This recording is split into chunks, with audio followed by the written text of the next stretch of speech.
A very good morning to all. Welcome back to another session of your science class. I hope you all are fine and taking proper care of your online studies. In today's video, we will start with a new chapter, that is chapter number 7 from your book, Physical and Chemical Changes. So, what comes to your mind when you think of a change? When you stretch a rubber band, that's a change. The shape and size of a rubber band changes, right? You have a piece of paper and you tear it into two pieces. It's also a change. Initially, it was a single piece of paper and now it is torn into two pieces, different in shape and size than the original one. If you burn a piece of paper, it is also a change. On burning paper, it turns into ash and smoke, and you don't have original paper anymore. The composition of paper changes. If you place water in a fridge, it changes into solid on freezing, and it's also a change.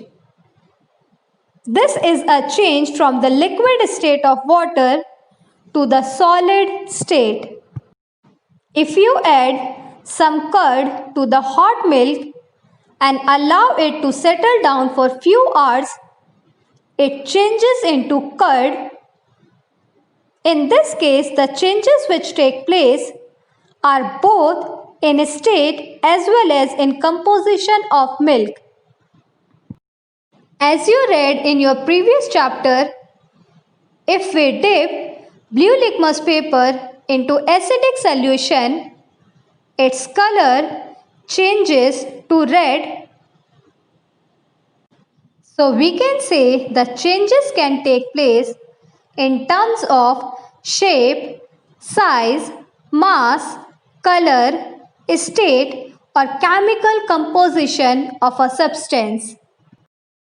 In your previous class, you may have studied about various types of changes that take place around us. Changes can be natural and man-made changes. Natural changes are the changes that occur naturally and man has no role to play in these changes. For example, growth in humans and plants, cyclones, floods, thunderstorms, etc. are all examples of natural changes,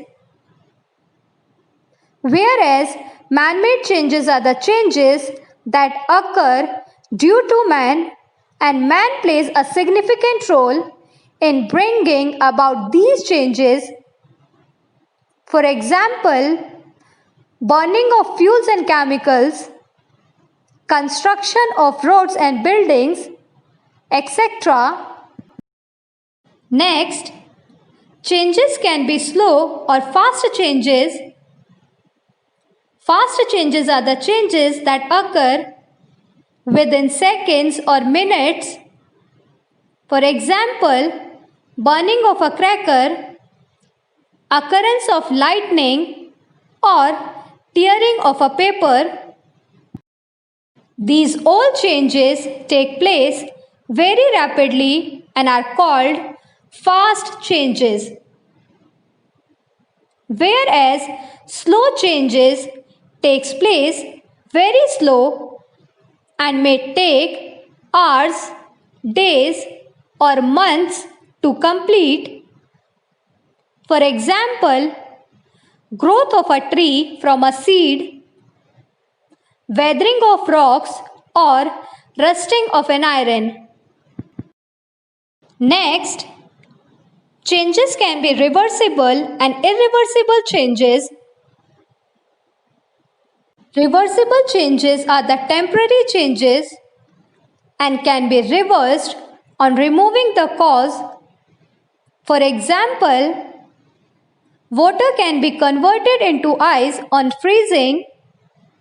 The ice so formed can be converted back into water by placing the ice outside the fridge. Here, we can get back the original substance, so it's a reversible change. Similarly, on heating, water changes into water vapors, and on condensing, water vapors turn back into water droplets. Hence, it's a reversible change.